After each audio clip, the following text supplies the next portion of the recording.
el taller le pusimos el nombre de acumular, distribuir o acumular. Primero pusimos la palabra distribuir y después acumular, bueno, por sugerencia de Graciela. Bueno, Graciela es doctora en historia, es investigadora del CONICET, trabaja en temas básicamente vinculados con género y también con uno de sus principales intereses es los pueblos originarios de la Patagonia, de la Pampa, del centro y sur de la República Argentina. Bueno, y también, es inquieta, tiene varias actividades extras. Bueno, hay una cuestión particular que yo quiero compartir con ustedes, es que fue abuela ayer de una nena y pudiendo haber viajado a conocer a su nietita, a la segunda nieta, bueno, la verdad que no nos abandonó y está presente en esta actividad, cosa que te agradezco a lo personal y bueno, entre todos, ¿no? Bueno, entonces, les contamos cómo va a ser la actividad. La actividad, nos visita otra de las visitas que tenemos. Esta materia se llama Sociología de las Organizaciones. A ver cuáles son los alumnos de Sociología de las Organizaciones. A ver si están todos, a ver si hay varios. Sí, son un montón. Bueno, gracias por estar acá primero. Y los chicos de la Escuela de Comercio, el quinto año de la Escuela de Comercio. A ver, levantan la mano los chicos de la Escuela de Comercio, que también son un montón. Muy bien. Bueno, están acompañados por las auxiliares docentes Gaby, Anaí, Mónica, y bueno, también está con nosotros Gabriela Andreossi, que es coordinadora de Ciencias Sociales en las escuelas medias, Fernanda Capro, que es docente nuestra acá en la universidad y también es la profesora que acompaña a los chicos de la escuela, y bueno, también mi amiga Enriqueta, que le gustan estos temas, así que también lo invité. Bueno, lo primero que vamos a hacer... ¡Ay, José! José, por favor.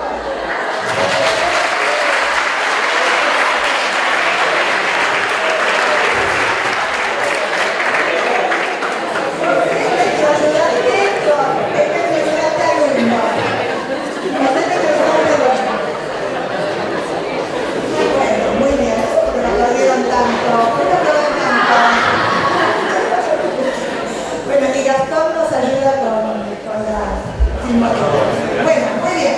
Vamos a hacer lo siguiente. Te cuento más o menos cómo vamos a organizarnos. Graciela va a introducirnos en la temática y después vamos a trabajar los cuentos en grupos de 5, ¿sí?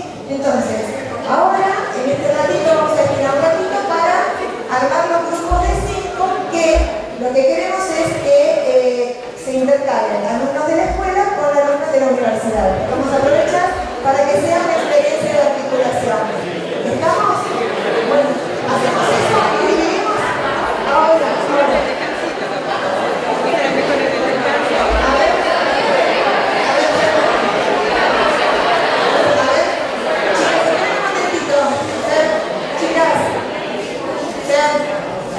Vamos a hacer una cosa. Primero Graciela nos introduce y después hacemos un descanso y ahí armamos los grupos.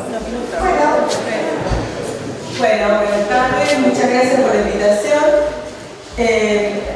Han ocurrido una serie de cosas desde que planeamos con Lucrecia este encuentro, que en verdad lo venimos medio pensando el año pasado.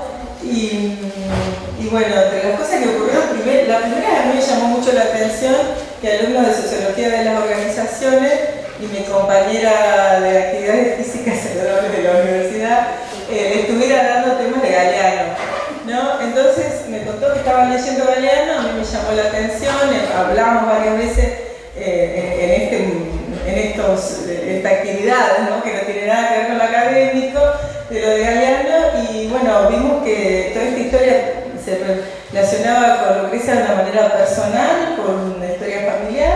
Increíblemente, unos días antes de esta reunión fallece Galeano y está en boca de todo el mundo a hablar de Galeano, ¿no? Quiero decirles que yo hace tiempo que no leía Galeano y a raíz de que Lucrecia me mandó el práctico que habían hecho ustedes, leí el práctico y tenía muy cercano el libro Los hijos de los días.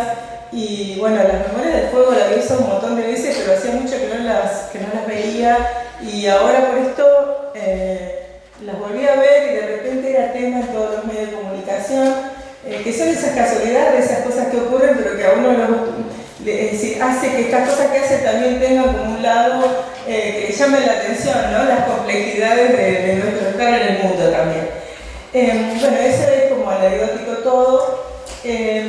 Lo que vamos a hacer ahora es, como les decía Lucrecia, lo que van a trabajar en forma grupal va a ser que van a analizar unos cuentos o relatos, ahora les vamos a explicar cuáles son, y de alguna manera esto se vincula con las cosas que ha apuntado Galeano, aunque la mayoría de ustedes, por lo que vi, han leído para la materia, pero seguramente lo habrán visto o no, habrán visto otros textos. El texto que vieron de Galeano es el más histórico, que es Las venas abiertas de América Latina. Es como un texto inicial de Galeano que después cambió bastante y ya los libros posteriores fueron libros de relatos cortos.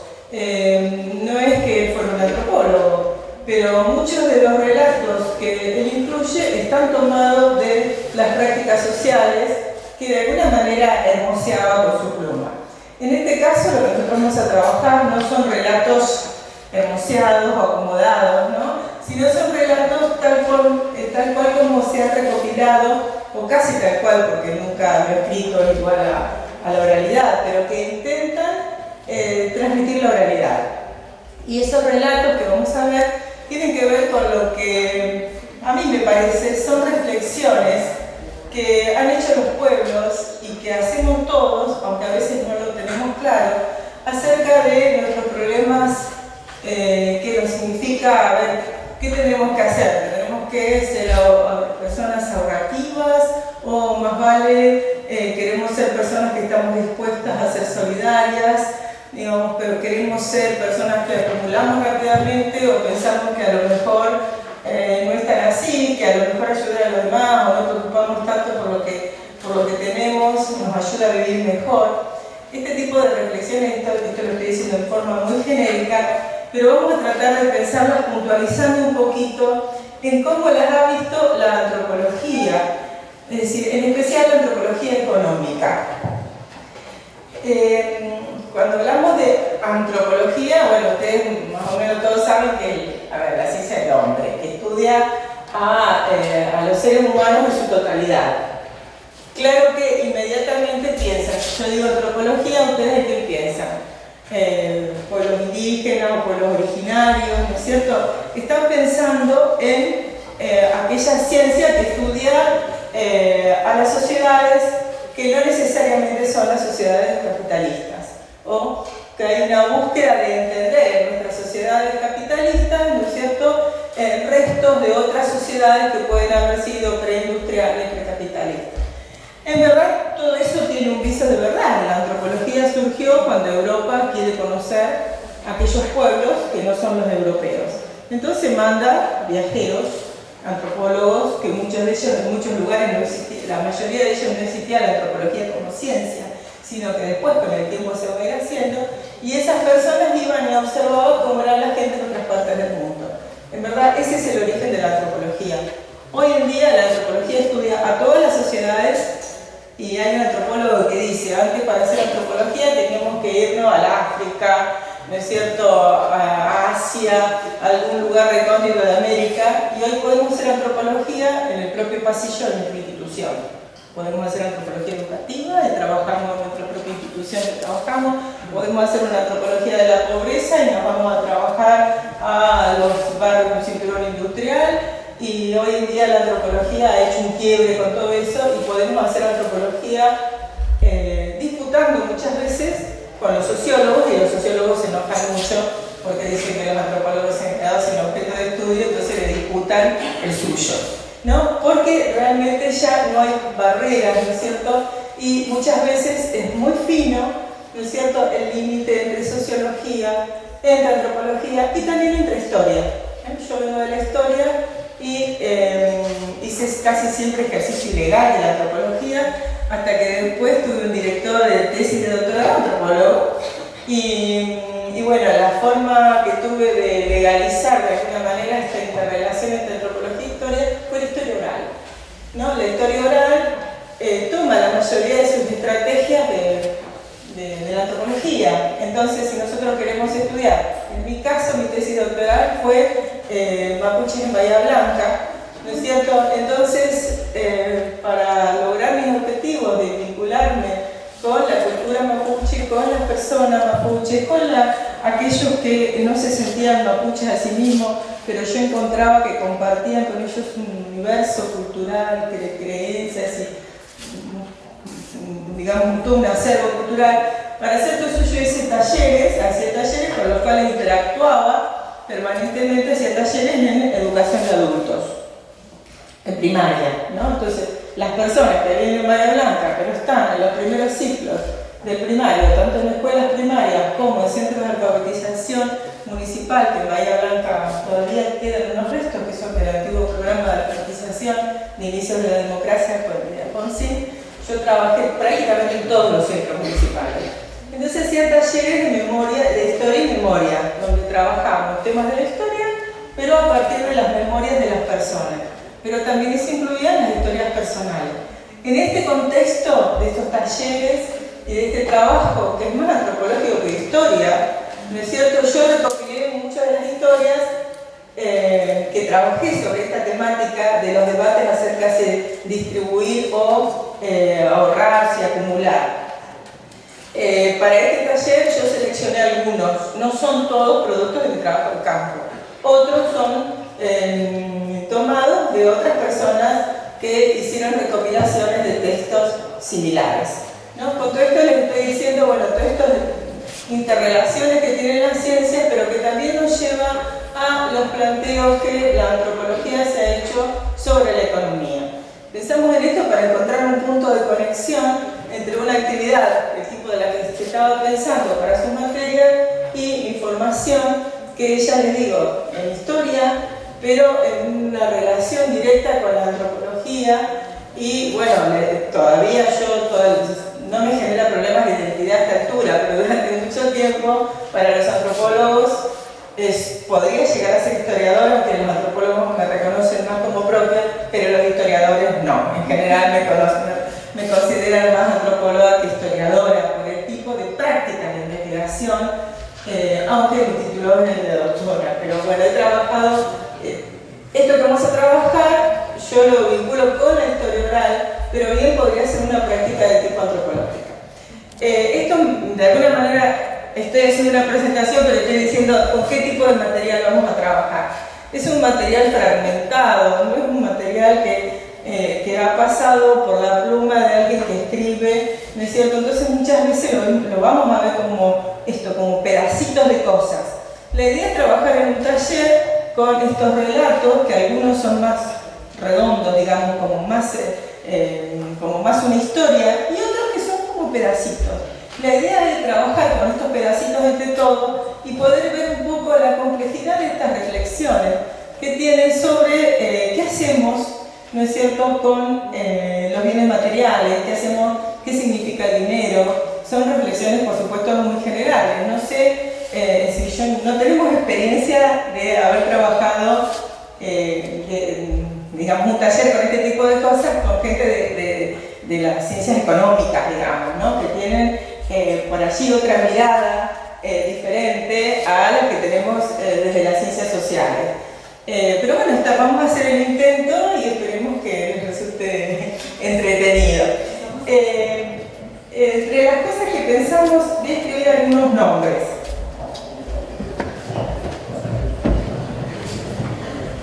A ver, entre las... Entonces, tenemos antropología económica, ¿verdad?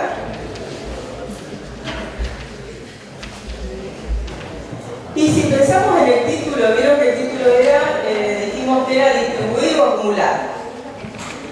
Ese título, ¿por qué lo pensamos? Lo teníamos como en una pregunta.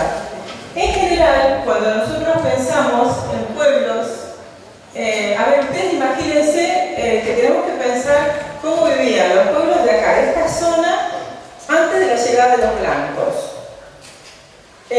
Ustedes lo primero que van a pensar es ¿qué es? Que vivían, subsistirían como podían.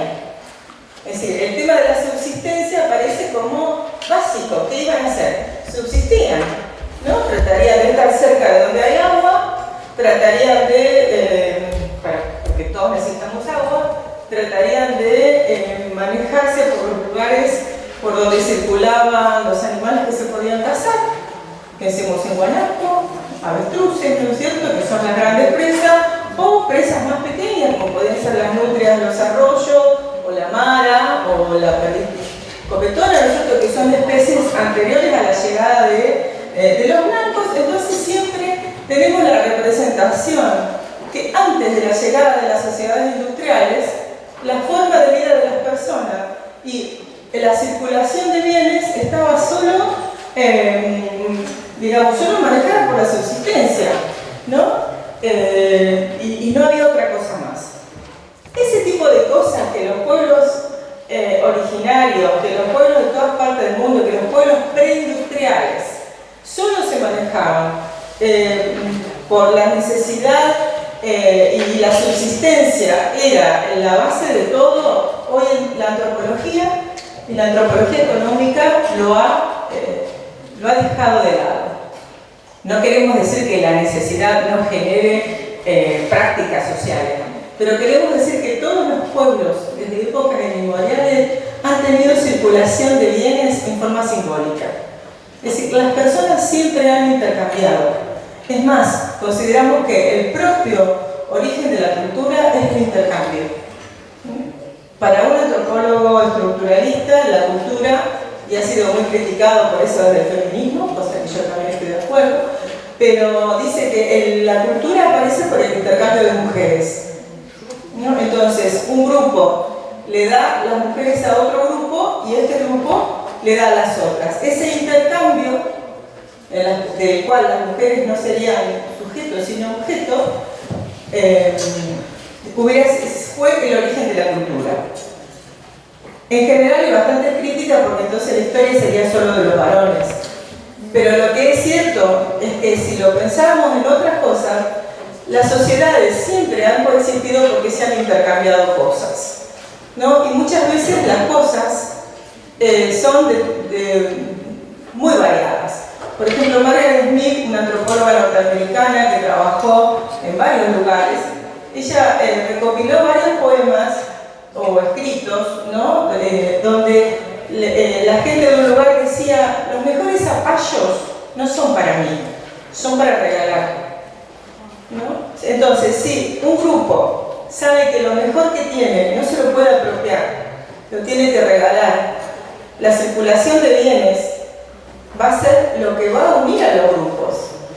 Entonces, por ejemplo, entre los pueblos claro, que si yo regalo mis mejores zapallos, espero que el otro me regale sus mejores papas, por ejemplo. Entonces, nosotros vamos a poder coexistir y tener relaciones armónicas en la medida que sabemos que somos capaces de dar al otro y que los otros van a responder por nosotros, por lo que le estamos dando, pero va a ser a la inversa también. Por ejemplo, entre los pueblos de la Patagonia, que es lo que yo más he trabajado, cuando se cazaba un guanaco, ¿no? Que ustedes vieron lo que es un guanaco, hay un montón de carne, ¿no es cierto?, para comer, bien, muy apreciado, por supuesto, lo mismo un avestruz. Las mejores presas nunca son para el cazador. El cazador le tiene que dar a otro las mejores presas. Pero claro, cuando el otro case y yo no case, voy a comer lo que el otro cazó. Entonces, el nexo que nos une es el intercambio. Entonces, sí, claro que tenemos necesidades de comida, pero ¿cómo lo hacemos? No porque casé me como todo lo que tengo, sino se lo hace socialmente. A los niños se les da algo, a las embarazadas se les da otra cosa, a los ancianos se les da otra parte, pero por sobre todo el cazador nunca es dueño de aquello que cazó, nunca es lo mejor. Y ahí está la clave del intercambio. Esto ha sido un nexo fundamental en los pueblos de todo el mundo. Y creíamos, de alguna manera, que estas cosas solo formaban parte de las sociedades arcaicas y que en nuestras sociedades eso ya no tiene nada que ver, porque nosotros compramos con dinero lo que queremos. Y el dinero no tiene un equivalente a lo que tienen los objetos, ¿no? Un collar de caracolas juntado en nuestro lugar no es equivalente a una pulsera de algas de aquel lugar. No, nosotros si queremos un collar, trabajamos, en general no nos andamos comprando collares, pero queremos un auto, queremos un grabador, trabajamos y nos compramos eso. Y lo que ha surgido desde la antropología económica es que tampoco es tan así. Que en los propios sistemas capitalistas y aún donde circula el dinero aparecen una serie de valores que tienen que ver incluso con el propio circuito del dinero. Lo vamos a ver un poquito más adelante y eso lo dice un antropólogo, Godelier, en un libro que se llama El enigma del don. Bueno, hasta ahora entonces tenemos que las relaciones, es decir, los intercambios entre las sociedades han sido siempre simbólicos, es decir, han existido porque eso es algo que va a unir a los grupos. Ahora, es fundamental entender lo que dijo un antropólogo francés, Marcel Mauss. Marcel Mauss va a hablar del don. Él habla que esta cosa que hace que una persona cuando tiene algo que le gusta no lo use, se lo da a otro, lo dona, pero después otro le va a donar a él. Él dice que ahí está el misterio del intercambio y de ese nexo, en este don, de ese nexo que une a las sociedades. Si ustedes piensan, nosotros la palabra donar, aún en los sistemas capitalistas y postcapitalistas actuales, usamos la palabra donar. Para ciertas cosas no la pensamos como un intercambio económico, es como que están por fuera de la economía del mercado cuando hacemos donaciones. Y hay ciertas cosas que, si bien sabemos que se deben comprar y se venden, son impensables nombrarlas como compra o venta. Por ejemplo, los órganos, la sangre. La sangre se dona, los órganos se donan, ¿no? Cuando hacemos cierto tipo de regalos a ciertas instituciones decimos que donamos. Y el propio sistema capitalista, ¿no es cierto?, y postcapitalista, donde pensamos que todo se intercambia por dinero, sin embargo, hasta las propias cadenas de supermercados, por ejemplo, cuando vamos a comprar nos dice, ¿está dispuesto a donar? ¿No? O estos redondeos solidarios, que son donaciones que hacemos por encima de la compra, porque justamente, es decir, y esas donaciones son libres. Nosotros decimos, bueno, lo redondeamos, o dejamos 10 pesos o 20 pesos. Es decir, lo que vamos a ir viendo es que estos dones, que parecen solo propios de los sistemas anteriores al capitalismo, de la sociedad arcaica o antigua, sin embargo, a pesar de que fueron empleados como parte de ella, sin embargo, lo que estamos viendo ahora es que también atraviesan los sistemas donde todos los intercambios son por dinero. Lo que nos dice Marcel Mauss es que el don, ¿cómo funciona? Primero hay que dar, alguien tiene que recibir y otra persona tiene que devolver. ¿Sí? Dar, recibir y devolver. Son las tres grandes idas y vueltas que va a tener todos estos intercambios. ¿Por qué? Porque, como yo les decía lo de la casa y como ustedes ya están pensando, no le regalamos cualquier cosa a cualquier persona. Si aparte alguien nos hace un regalo que a nosotros nos parece que no corresponde, por ejemplo, un regalo que es muy caro, nosotros no lo aceptamos. Enseguida dudamos de eso. ¿Puede ser cierto que nos quieran regalar esto? Desconfiamos. Si alguien viene y nos regala algo que a nosotros nos parece muy caro, decimos, no, eso no corresponde que me lo des, ¿no? Es decir, todo esto no está escrito, pero todos sabemos que nos atraviesa esta idea de qué damos, qué recibimos y qué devolvemos, ¿no? Es decir, si alguien a mí me hace un regalo, me hace lindo regalo todos los años, yo ni lo pienso, pero inconscientemente, cuando viene el cumpleaños de esa persona, digo, yo le tengo que hacer un buen regalo, porque siempre yo sé que esa persona me regala. No está escrito en ningún lado, pero nosotros estamos atravesados también por otras lógicas. que van más allá de lo meramente económico. Entonces, esta idea de dar, recibir y devolver, digamos, es como un núcleo que organiza todos estos mecanismos del intercambio. ¿Por qué la antropología se empieza a hacer preguntas de este tipo? ¿No? Es decir, ¿por qué la antropología y no otras ciencias se comienzan a hacer preguntas por esto de cómo circulan los bienes?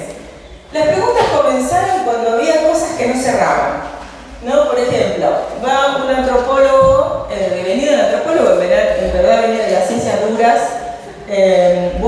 Frank Boas, y ve que en los grupos entre Estados Unidos y Canadá, en los grupos de la costa oeste, en ciertas épocas del año se hacían regalos, se juntaban y se intercambiaban regalos entre todos, y para los europeos eso es un derroche, no tenía sentido.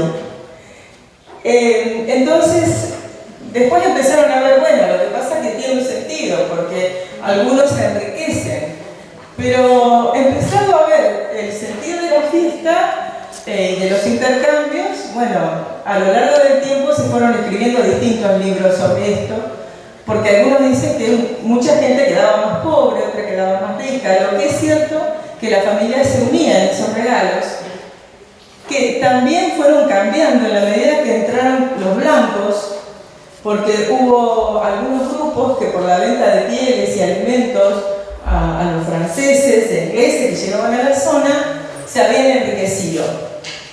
Entonces, ¿qué pasaba? Muchas veces había jefes que habían comenzado a acumular y aprovechaban estas fiestas para repartir. Porque en muchas culturas, es decir, en determinados momentos está muy mal visto que alguien acumule. Y eso lo hemos visto entre los pueblos originarios de nuestra zona también, ¿no? Es decir, acumular en determinadas sociedades está muy mal visto y genera muchos más vínculos positivos el hecho de repartir. Acá aparece otra cosa más, es decir, el don es dar, recibir, devolver. Comienza a parecer que hay lugares donde cuesta entenderlo esto, ¿no? Pero especialmente se hace notable esta necesidad de regalar en estos grupos que lo veo a Boas y también Malinowski. Malinowski fue un antropólogo también europeo que va a lo que es actualmente Nueva Guinea, en la isla Trobriand, y también ve unas ceremonias de intercambio de regalos, y en este caso hay collares, de cuentas, pulseras también de caracoles, y complejísimos viajes en canoa para encontrarse todo, para intercambiarse regalos. Entonces, para estos europeos dicen, ¿esto qué sentido tiene? Y lo que fueron encontrando, lo que dice Marcel Mauss, este antropólogo que era sobrino de Durkheim, a lo mejor a Durkheim lo han sentido porque es uno de los fundadores del funcionalismo, positivista totalmente, su sobrino Marcel Mauss, que ha sido como muy importante para la antropología, él lo que dice, lo que pasa es que el don tiene como un espíritu, es decir, esto de los bienes tienen todo un circuito, ¿no? de darse, recibirse y devolver, y que a veces hace que ciertos bienes, algunos bienes son comestibles, pero otros bienes como los collares, las pulseras, cierto tipo de armaduras de cuero, cierto tipo de armas de caza, esas son muy duraderas. Entonces se ha descubierto que hay objetos que iban circulando de un lado al otro. Entonces lo que dicen es estos mecanismos de dar funcionan porque en verdad estas cosas que se intercambian tienen como un espíritu, que en el caso del potlatch, el primero que les mencioné, de los Estados Unidos, este intercambio se llamaba potlatch. Hoy en día se usa la palabra potlatch bastante para hablar de intercambio, e incluso hay muchos grupos de teatro que se llaman potlatch, por esta idea del intercambio. Dice, en este caso, las cosas tenían un maná, tenían un espíritu. En el caso de las otras ceremonias estudiadas por la antropología, por Marcel Mauss especialmente, tenían otro espíritu, también tenían un espíritu, ¿no es cierto?, que era, y esta ceremonia se llamaba Kula, con K, ¿no?, y también tenían un espíritu. Entonces, lo que unía, lo que hacía que estos intercambios eran tan importantes, eran justamente los espíritus que tenían las cosas. Y después, Baudelaire, años después, va a decir que también el propio dinero que circula no es meramente dinero, sino hay que ver que también en él nosotros tenemos distintas lecturas y valores acerca del origen del dinero y los intercambios del dinero. Es decir, hasta acá por lo menos tenemos la idea que a la antropología le ha interesado el tema de del intercambio. ¿Por qué? Porque había intercambios que no los entendía. Entonces, tratando de entender aquello que no entendía, comenzó a buscar explicaciones. Y en esas explicaciones entendió que muchas de esas cosas no son solo de sociedades arcaicas, sino que también atraviesan nuestro sistema y que están entre nosotros de una manera u otra. Lo que muchos consideran el potlatch más importante de la cultura occidental es la Navidad, ¿no? Es decir, allí nosotros intercambiamos regalos y mucha de toda esa iconografía es una iconografía absolutamente pagana. Piensen que el intercambio de regalos se hace al pie de qué cosa. ¿Dónde se ponen los regalos habitualmente? En el árbol. El árbol es uno de los signos de la vida más arcaico, propios de la cultura chamánica y de todas partes del mundo. Como el árbol de la vida es anterior al cristianismo. Entonces, atravesado por todos los sistemas, ¿no es cierto? Bueno, y después justamente en los Estados Unidos lo va a potenciar eso, ¿no es cierto? Con Papá Noel, con el intercambio de regalos, con el gran intercambio de regalos del gran mercado, ¿no es cierto? Que lo vemos en todas las películas norteamericanas, que siempre están en Navidad. Vieron que es raro ver unas películas norteamericanas que no aparezcan en la Navidad. Porque estos intercambios, es decir, por un lado son económicos, pero también condensan símbolos. Es decir, hay en ellos simbología que podemos o no hacerla racional, pero que lo atraviesan, ¿no? Y que terminan siendo como lo que enganchan en nuevos sistemas.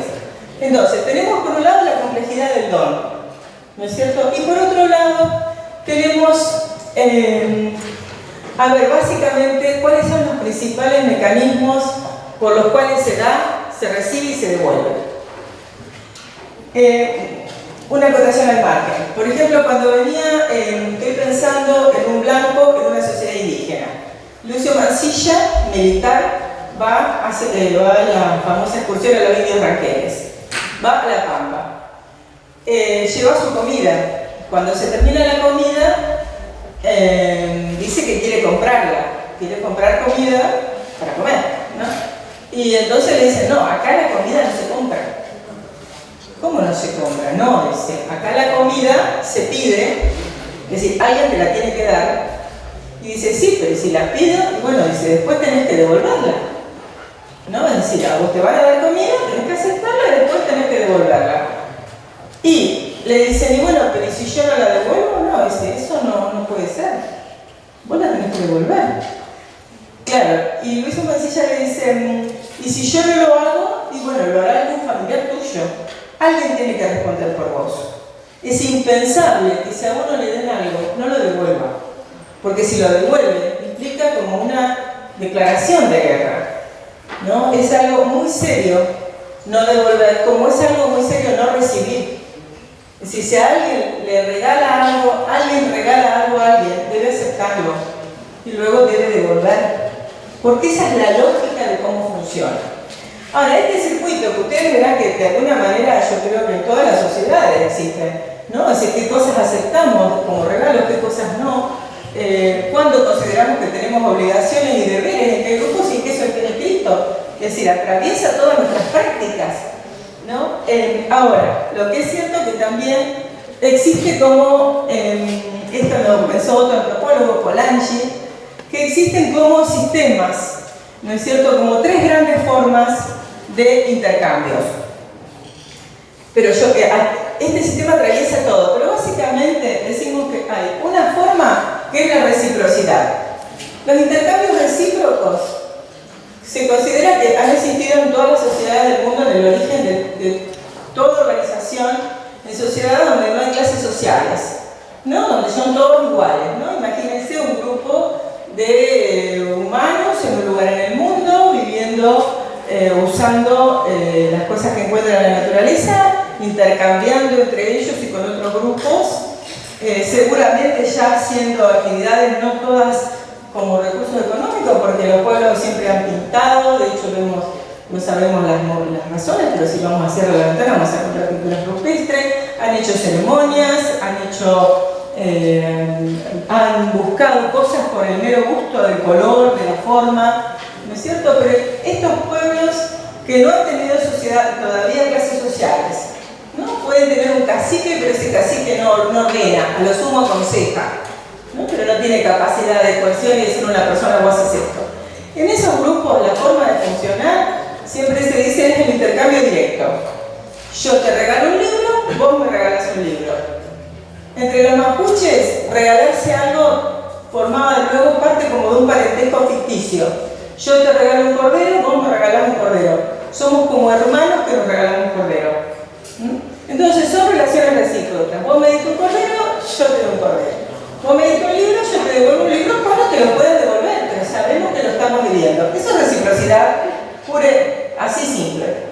Ahora, hay otro momento, y que esto yo creo que es lo que genera mayor cantidad de reflexiones sobre la acumulación o no, es cuando estos pueblos entran en contacto con otros, es decir, pueblos todavía con sociedades igualitarias o con algún tipo de diferencia entre ellos, pero entran en contacto con sociedades donde les permiten que acumulen cosas muy rápidamente.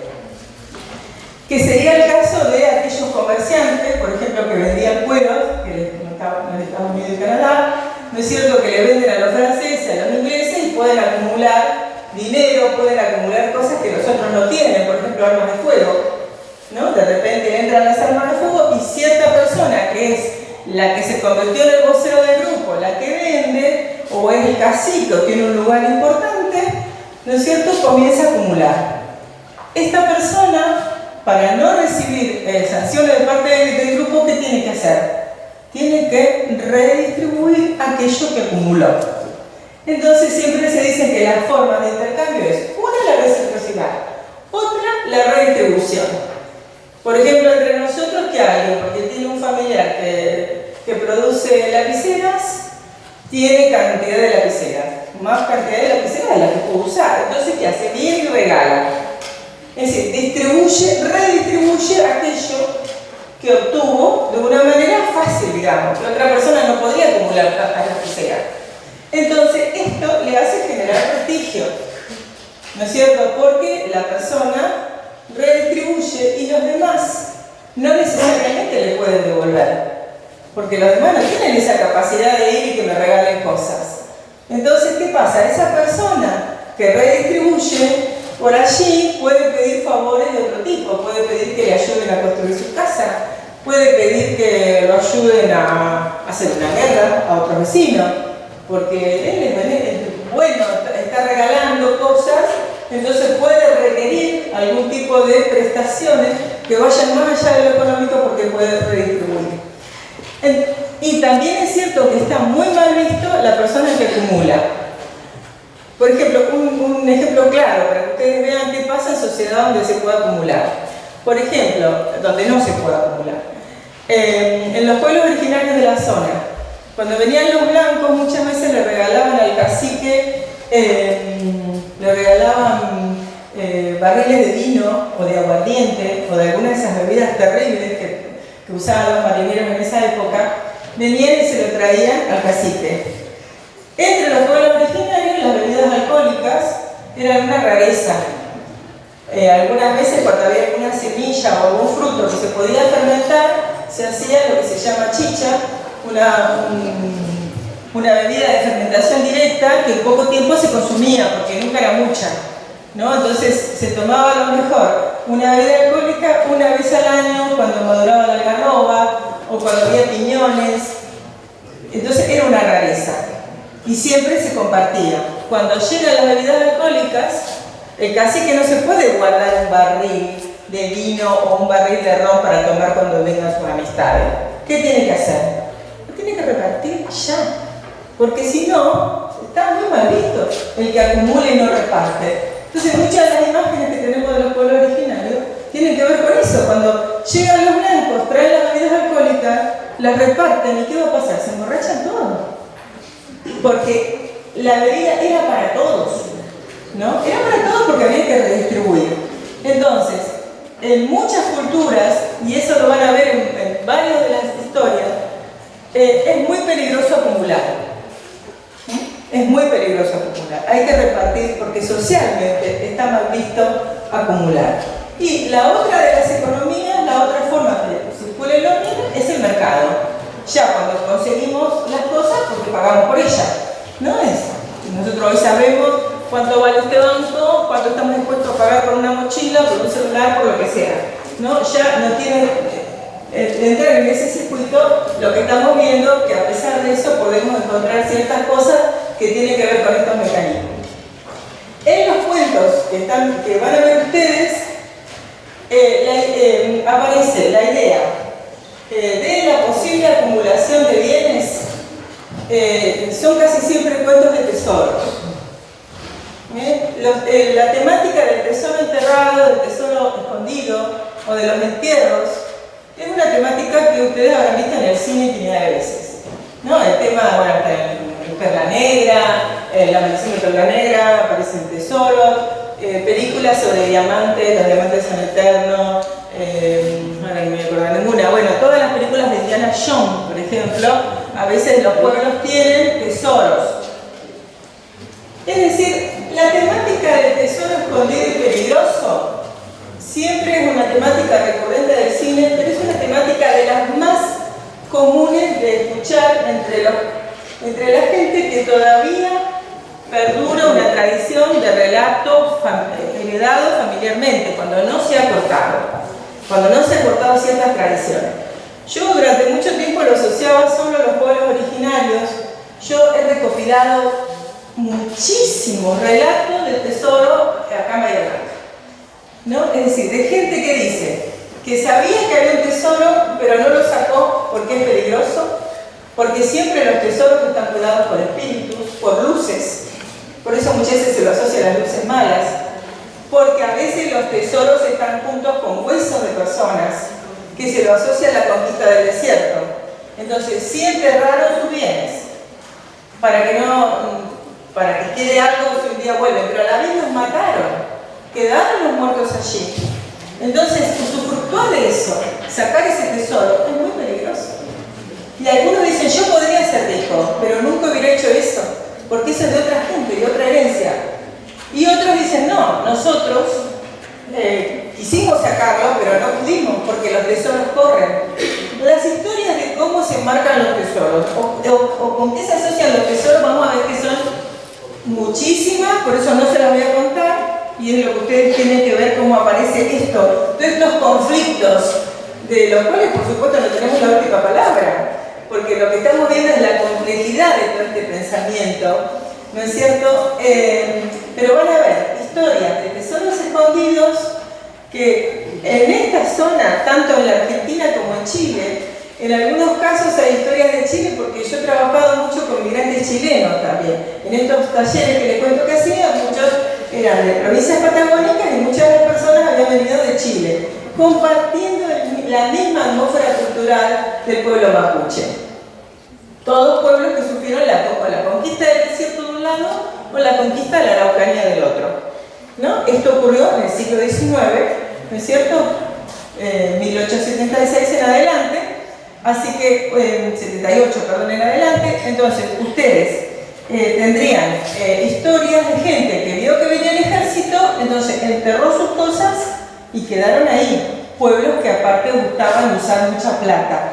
Generalmente aparece la plata. Las mujeres se adornaban con aros de plata, con vinchas de plata, con pectorales de plata, y los hombres usaban en sus caballos aperos de plata, adornos con plata tipo de la rasta, ¿sí? Entonces, todo eso que tenían que era valioso lo entierran, dicen. Y se les aparece a otras personas después de determinada forma, y eso lo vamos a ver.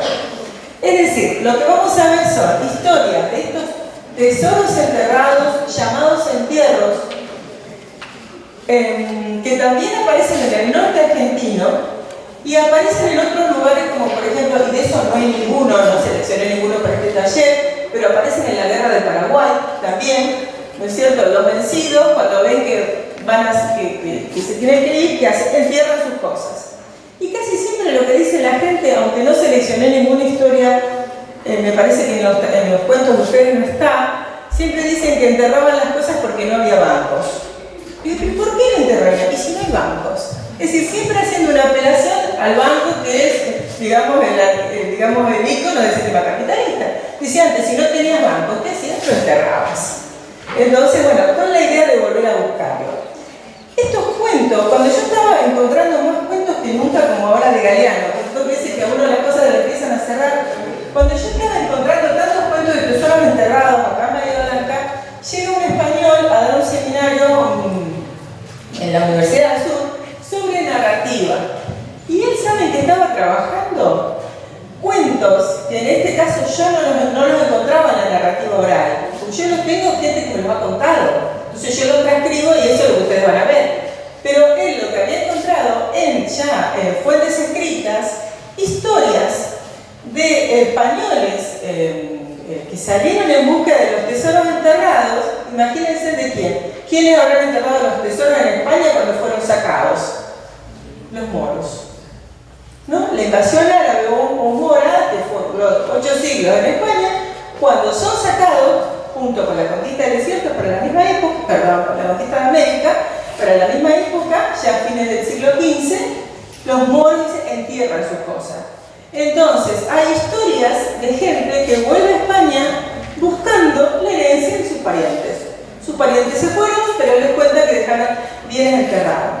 Es decir, que esta historia, que aparece como de pueblo originario, tiene sus correlatos en otras historias, en otros lugares, donde vemos esta pregunta, ¿no? ¿Qué significa que yo me apropie de algo, aunque lo apropie en buena ley? Es ir y desenterrar, porque implica un trabajo, implica para la gente un riesgo, porque siempre se asocia que los tesoros traen desgracia, entre ellos, por ejemplo, cuando abrieron la tumba de Tutankamón, que parte de eso es cierto, que abrir, por ejemplo, vasijas o cosas que han estado con metal cerrado durante mucho tiempo, hay unas emanaciones sulfurosas que dicen que realmente son tóxicas.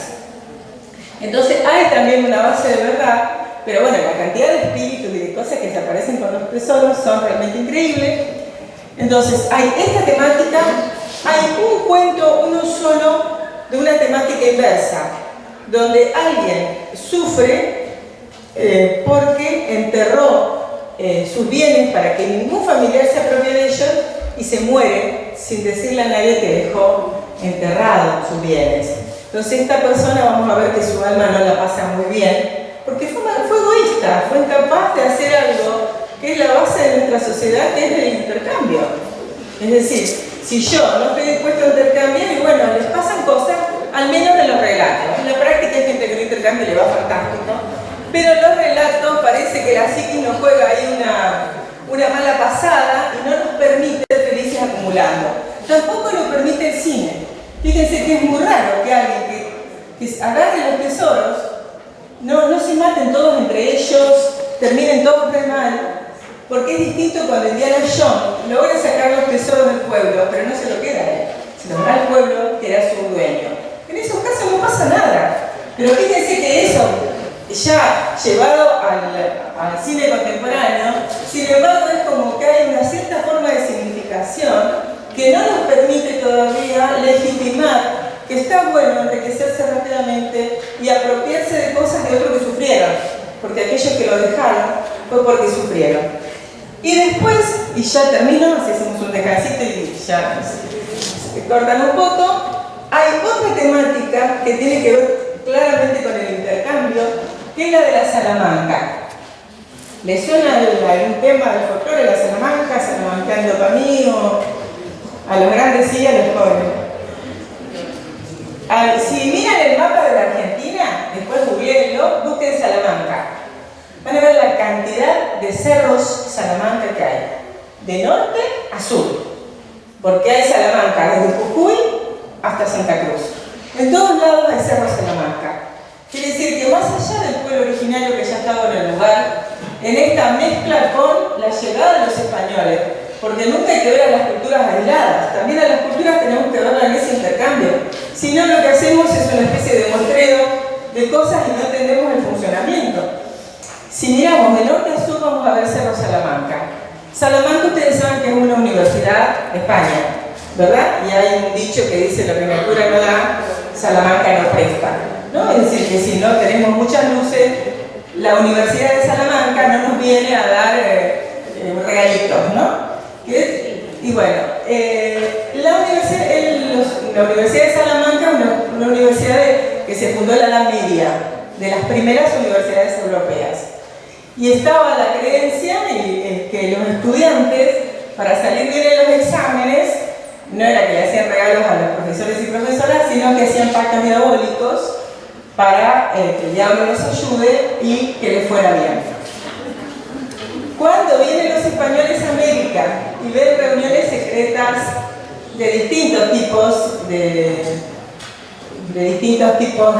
chamanes, distintos tipos de especialistas en lo religioso, cuando ven llegar estas sociedades secretas, que en gran parte en ellas circulaba conocimiento de farmacopea, formas de curar, es decir, había ciertas plantas que no cualquier persona tenía acceso, el manejo de esas plantas, desde alucinógenos a lo que se imaginen, requería siempre una iniciación.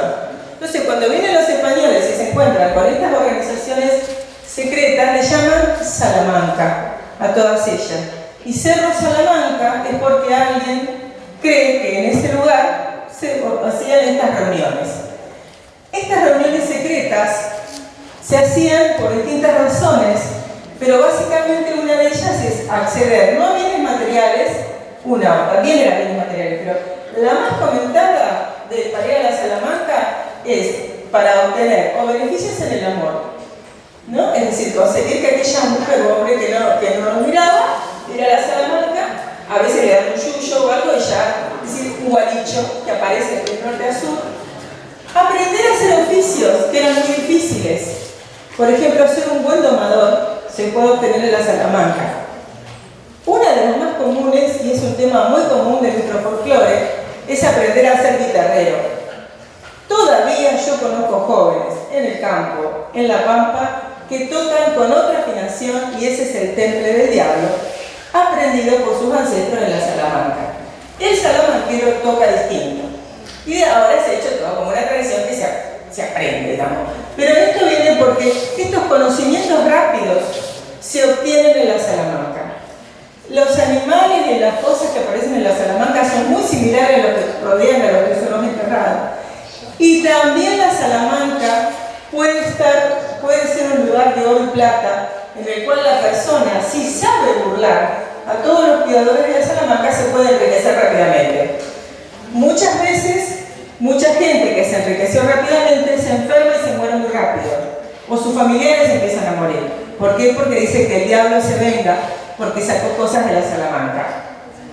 Yo he escuchado infinidad, no tanta infinidad, menos que del tesoro escondido, pero he escuchado muchos relatos de la Salamanca. En la Salamanca hay fiestas, hay comidas especiales, hay bebida, hay siempre música, ¿no es cierto? Mientras que afuera no hay nada de todo eso, ¿no? Entonces, una de las formas también de obtener riquezas rápidamente es la Salamanca.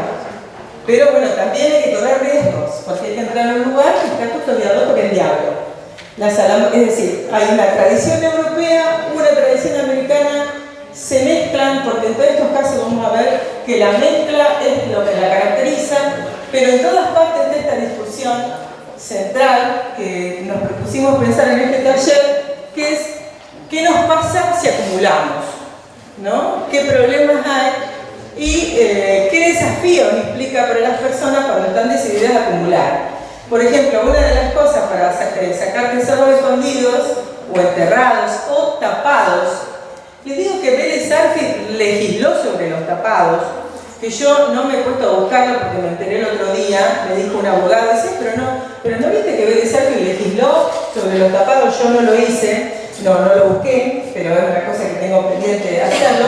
porque han sido como muy importantes, porque muchas veces también se han encontrado realmente cosas enterradas, ¿no? Metales como metales preciosos, joyas y demás. Pero, no sé dónde iba, ya terminando, bueno, era algo de esto de los tesoros escondidos y la Salamanca. No sé qué. Los desafíos. Muchas veces hay que prepararse y hay gente que firma el contrato y los que salen a buscar tesoros son siempre 3. ¿Y saben cuál es el día que hay que salir a buscar tesoros? El 21 de junio, que es cuando comienza el solsticio de invierno, ¿no? Ese día, el solsticio de invierno, es el día que se puede salir, es el día propicio para buscar tesoros. El mismo día, es decir, el 21 de septiembre, perdón, el 21 de junio es similar al 21 de diciembre, ¿no? 21, esos días de diciembre, que en Europa es el solsticio de invierno, donde festejamos la fiesta de Año Nuevo, Navidad, todo eso lo que festejamos es el solsticio de invierno europeo. Y las que son más grandes hablan de las curanderas, las que curan el mal de ojo, las que curan el empacho, todas ellas renuevan sus conocimientos esa noche, las noches de Navidad o esas noches previas, que son las noches del solsticio, de comienzo del solsticio de invierno, son los momentos donde se puede uno apropiarse de bienes. En este caso bienes simbólicos, bien importantes, nada menos que poder curar, ¿no? Los mismos, acá en América todo eso ocurría en junio, porque el solsticio de invierno nuestro empieza en junio. Entonces, entre el 21 y el 24, que son los días que se festeja el Año Nuevo de los pueblos originarios, ahí son los momentos adecuados para salir a buscar tesoros, porque en ese momento puede que los espíritus nos permitan sacarlo. Están como ocupados en otra cosa, no sé, nunca me explicaron bien por qué. Sí, me contó una señora, que me lo contaba como algo real, que las higueras, y es toda una temática, pero que todavía se mantiene acá en Bahía, lo he escuchado yo, las higueras, que saben que la higuera es una planta muy rara, porque da 2 frutos, pero no florece. Entonces esas cosas que son tan anómalas generan muchas cosas en el pensamiento, en la imaginación, ¿no? de todos los pueblos, porque la higuera aparece prácticamente en todos los pueblos significando cosas distintas, pero significando. Bueno, la noche del 21 la higuera puede florecer en flores de plata o de oro. Y si ustedes sacan una flor de higuera, después seguramente va a desaparecer, pero van a ser ricos. La hija de esta señora pudo alquilar un departamento por 3 años en el centro, ¿no? Porque vieron la flor de la higuera y la hija guardó una y eso le llevó a que tuviera suerte. Después se fue, pero los años que quedó medio blanca se pudo ir a vivir al centro y fue la flor de la higuera la que, tan convencida, que le dio un éxito económico. Y eso ocurre el 21. También la higuera florece en flores de fuego, ¿no? En este relato. Bueno, las historias son múltiples, dejamos acá, hacemos un descansito, nos juntamos el grupo y comienzan a trabajar.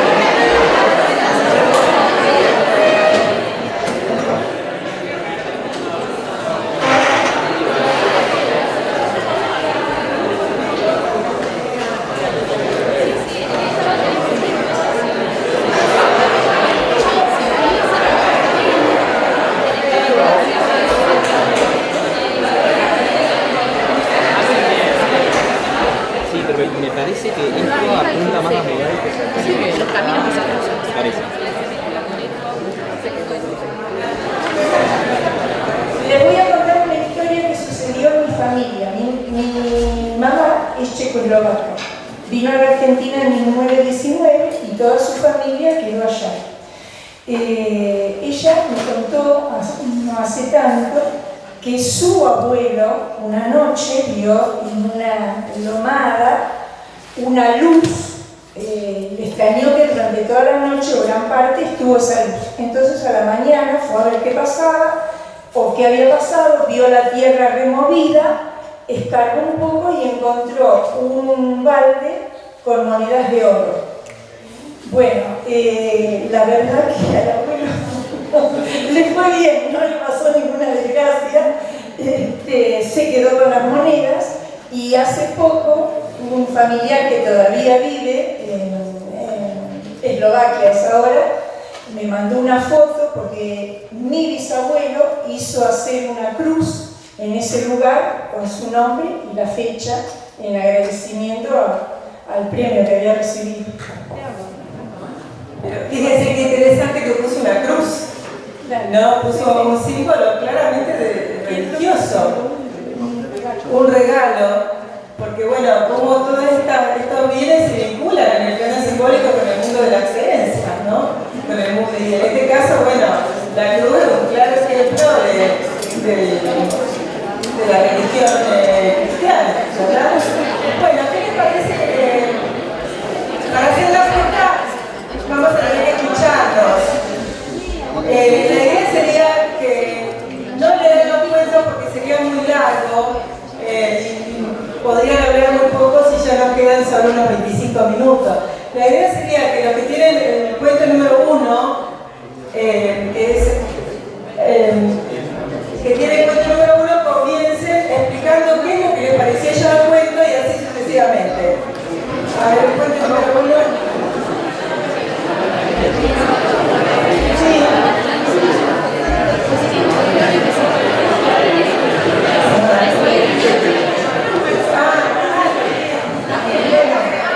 Podemos hacer lo siguiente, o pasa alguno del grupo a comentarlo. El uno es el entierro de plata. El entierro de plata. ¿Alguna más tiene ese efecto? Uno solo.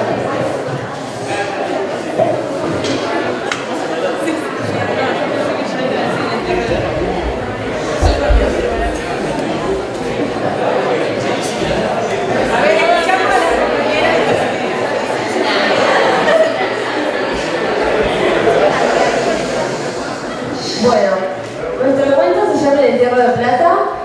Básicamente lo que cuenta es cuando enterraban tesoros, el diablo se apoderaba, digamos, como el mal de los tesoros. Lo que pasaba era que, me la hablaron mágicamente, pero sino que se movían bajo tierra, digamos, los tesoros. Cuenta un cuidador, digamos, que estaba ahí cuidando, que se transformaba como, nosotros lo que entendimos, ¿no? Era que se transformaba en libre cuando se movía y eso, bueno, después se iba transformando en otras cosas, habla de como un manto blanco, sí, y bueno, básicamente eso, ¿no?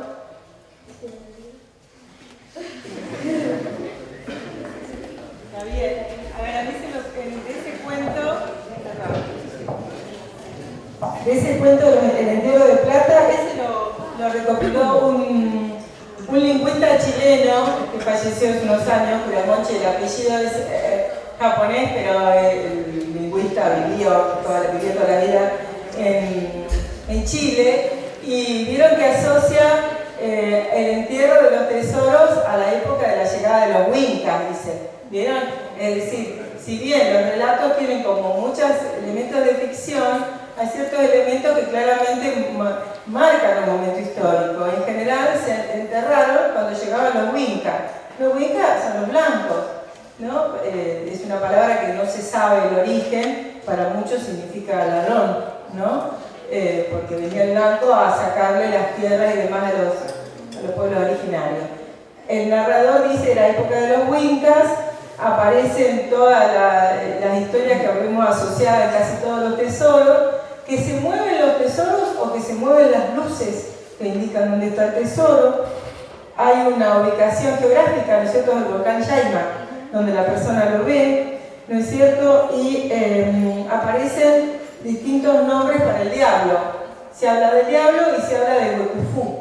El Huecufú la idea no necesariamente es igual al diablo del mundo católico y cristiano, pero es bastante similar en el sentido que Huecujú es aquel espíritu que puede hacer el mal, no necesariamente, pero es el que tiene mayor capacidad de hacer el mal. Entonces se vincula a Huecujú con estos entierros y todas estas cosas que ocurren con todo este mundo mágico, digamos, que se vincula al entierro, pero que tienen un cierto correlato de tiempo y espacio. Esto ocurrió en el volcán Yaima, seguramente durante la Guerra de la Araucanía, que fue la última década del siglo XX, ¿no es cierto?, que es donde se enterraron los tesoros. ¿Algún otro grupo tiene que quieren aclarar algo? Es uno solo, perfecto.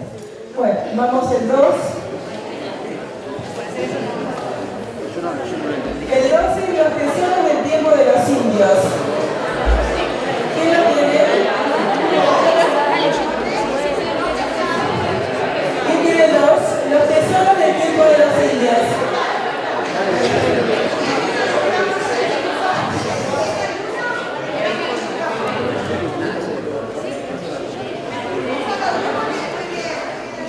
Así me gusta.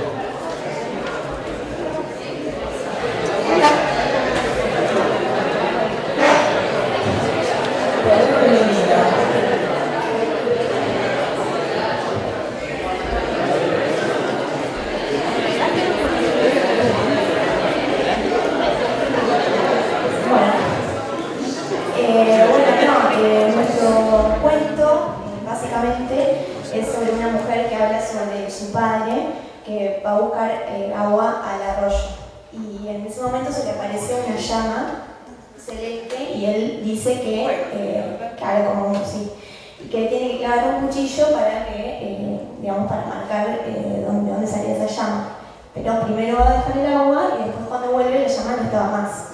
Y dice que se le aparece a otras personas, se le apareció a otras personas.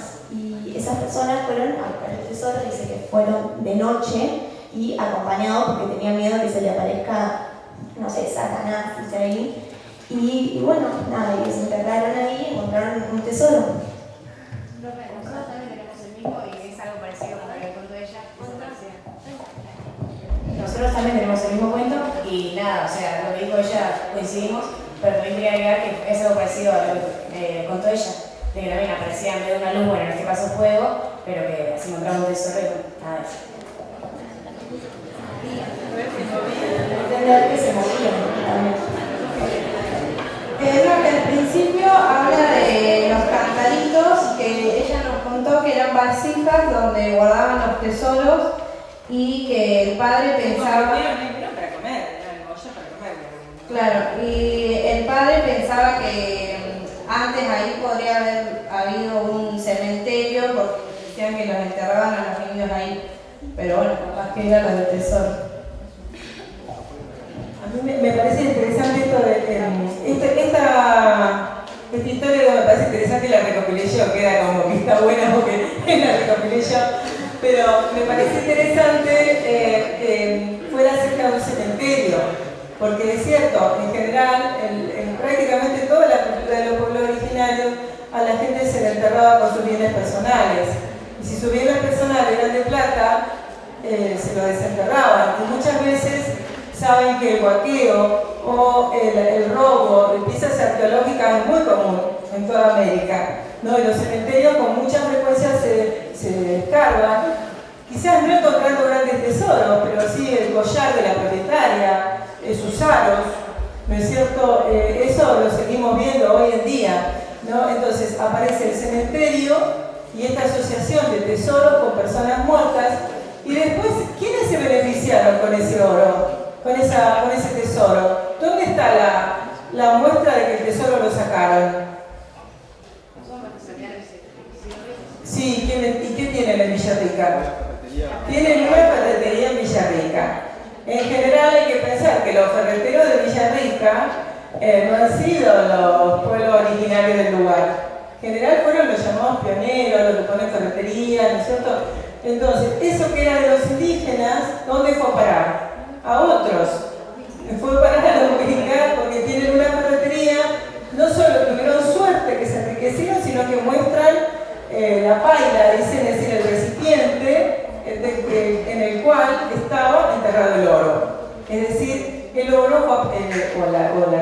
riqueza, los bienes, fueron a parar a manos que no eran sus antiguos dueños, que se suponía eran ellos los que tenían que desenterrarlo alguna vez. El cuento 3. Las luces de los tesoros. ¿Quién tiene ese cuento? Ustedes, Emanuel, y ustedes. Bueno, vengo alguien del grupito de Emanuel y acá el grupo que está acá. Bueno, mientras vienen ustedes.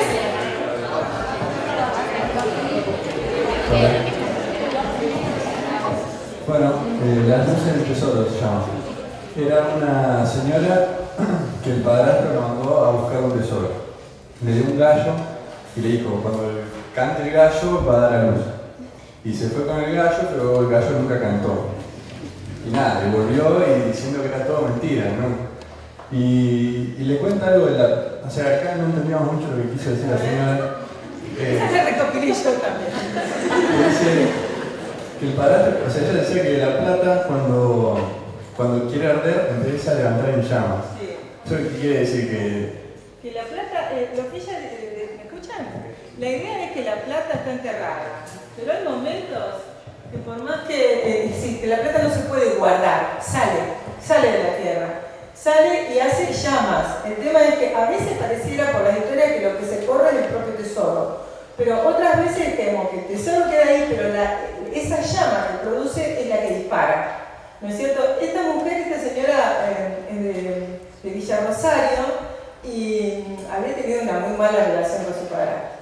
Entonces ella sentía que no solamente la había ido siempre mal, sino que cuando el padrastro le decía que había ahí, él había visto luces y que ahí había un entierro, que ella fuera con el gallo, porque ella era chica, muchas veces se mandan los chicos también.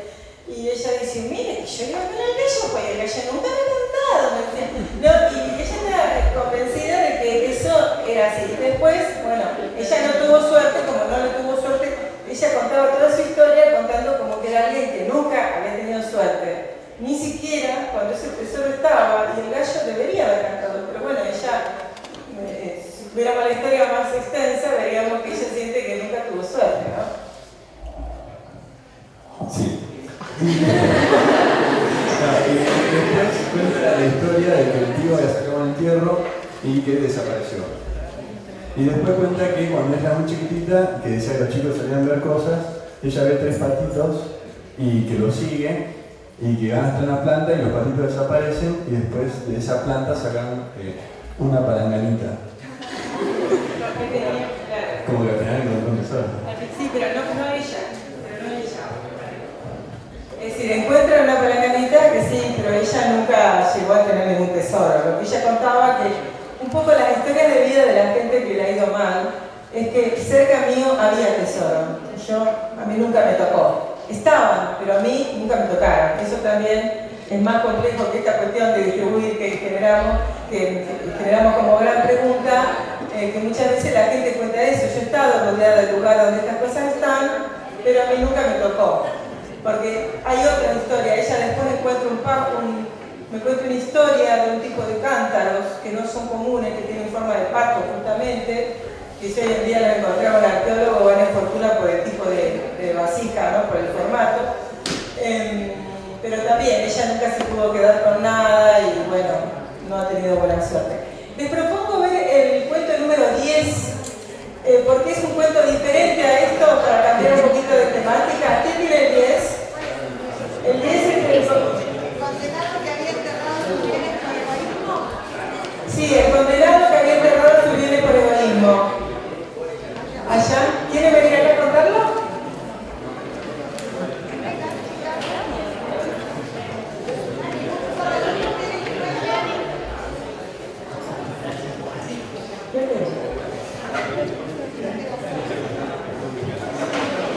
¿Alguien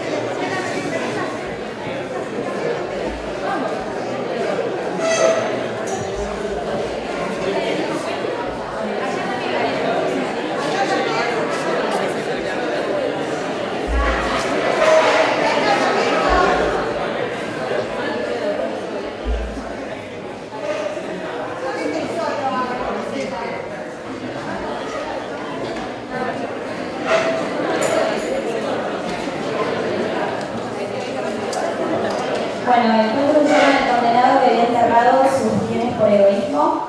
Es una historia de una mujer que tiene un hijo y bueno, el chico crece. Dice, el joven protagonizó muchas hazañas hasta que encontró un niño abandonado y intenta ayudarlo. Y en la casa, había una casa abandonada donde el nene lleva a este chico y resulta que había un condenado que era que había enterrado todos sus bienes en su propiedad y bueno, siempre había atacado a su familia y había devorado a toda su familia, y el día que llegó el joven con el niño, los atacó a ellos, atacó al niño y bueno, dice por último que el joven se convirtió en propietario y el condenado no volvió a aparecer, porque el joven había defendido al niño y terminó como, dice, logró desarmar el esqueleto de este condenado, que sería una especie de no sé, egoísta, claro, enterró todo. Claro, dejó todo en su casa, ocultando todo para que nadie se lo lleve y al final se quedó sin nada.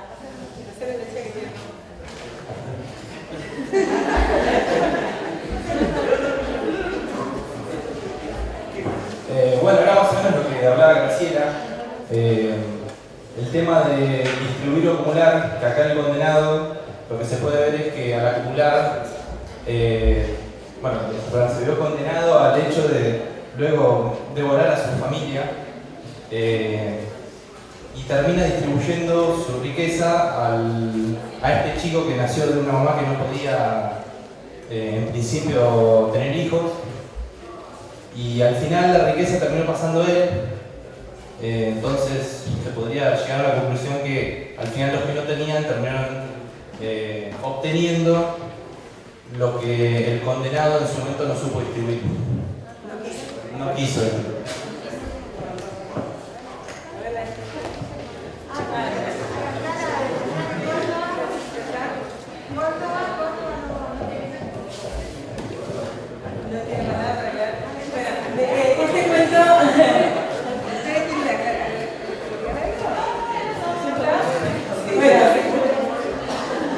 Este cuento es un cuento diferente, es un cuento del norte. Pareció muy interesante el análisis que hicieron los chicos y las chicas, ¿no? Ahí aparece yo lo sinteticé porque era muy largo, es un cuento del norte, de Jujuy, ¿no? Y en este caso el condenado es como un aparecido, alguien que no puede descansar en paz, ¿no? Pero fíjense que aparece, está muy bueno lo que ustedes señalaron, como el héroe, el que logra vencer a este condenado, es un chico atípico, es alguien que nace de una mujer que ya estaba fuera de su periodo reproductivo. Esto es típico de los héroes en las mitologías americanas. Quizás en las mitologías del mundo, los héroes siempre, aquellos que hacen una actividad gloriosa, que no es común en este caso, este condenado se había comido todo, hasta su propia familia. Es decir, nadie lo podía parar. ¿Quién lo para? Alguien que tiene como poderes extraordinarios. Y la forma que vemos que tiene poderes extraordinarios es porque el chico nace de una señora, de una mujer que ya se suponía que no iba a tener hijos, y con todos estos héroes les pasa que crecen enseguida. En la ficción, en el cine también aparecen las historietas, aparece muy frecuente que los héroes, estas personas atípicas crecen rápidamente y aparte se comían todo, ¿no? Se comían los corderos, se comían las llamas, se comían... Entonces, bueno, tiene que salir de su casa a buscar trabajo, porque no hay familia que le pueda alimentar a un muchachito de estos que crece y come tanto. Eso es una constante, ¿no? Y es él, el que es diferente al resto, el que puede enfrentar a este ser que está condenado por avaricia, claramente, ¿no? Porque no le había dicho a su familia dónde había enterrado los bienes y se muere sin decirle a nadie. Y finalmente alguien que no era de la familia termina heredando, ¿por qué? Porque lo consigue, ¿no? En general los héroes en estos mitos son o hijos de mujeres viejas, ¿no es cierto? Es decir, que ya no pueden tener hijos, o a veces nacen de mujeres muertas, ¿no? O de vírgenes. Es decir, los héroes, y eso aparece también en las religiones, es decir, aquellos que hacen cosas espectaculares tienen un nacimiento que tampoco se adecua a los cánones de la vida de las personas, ¿no es cierto?, tradicionales. Y acá está bien explicado esto, ¿no? El nacimiento de mujer mayor, eso aparece en los cuentos de Chile y cantidad. Una viejita que está sola, que ya cree que nadie la va a ayudar, de repente tiene un hijo. A veces los hijos incluso saben de dónde se forman, de raíces de mandrágoras. Las mandrágoras se convierten en niños y esos niños son héroes que salen, que salen a generar esto, como más justicia, ¿no? Nos quedaría alguno más, nos quedó el tema de la Salamanca. Me parece que vemos una historia de Salamanca y terminamos. Una de Salamanca es... La Salamanca es la Salamanca de Renahuida.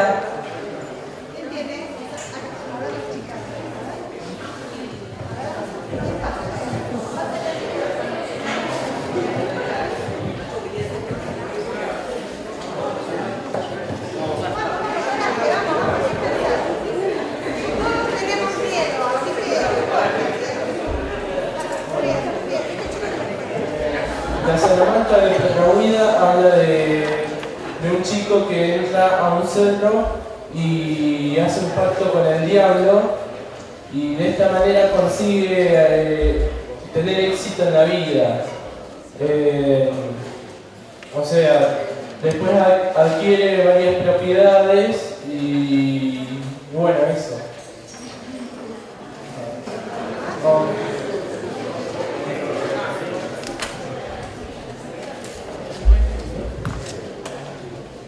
Yo creo que es como que acumula, no, es como que reparte en realidad, porque es como que él dona, hace un intercambio al diablo que es para que hable a través del cuerpo y el diablo le da bienes, o sea, para que aumente su capital, digamos.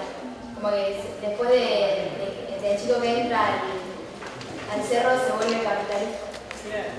Va a aprender para ser capitalista la Salamanca.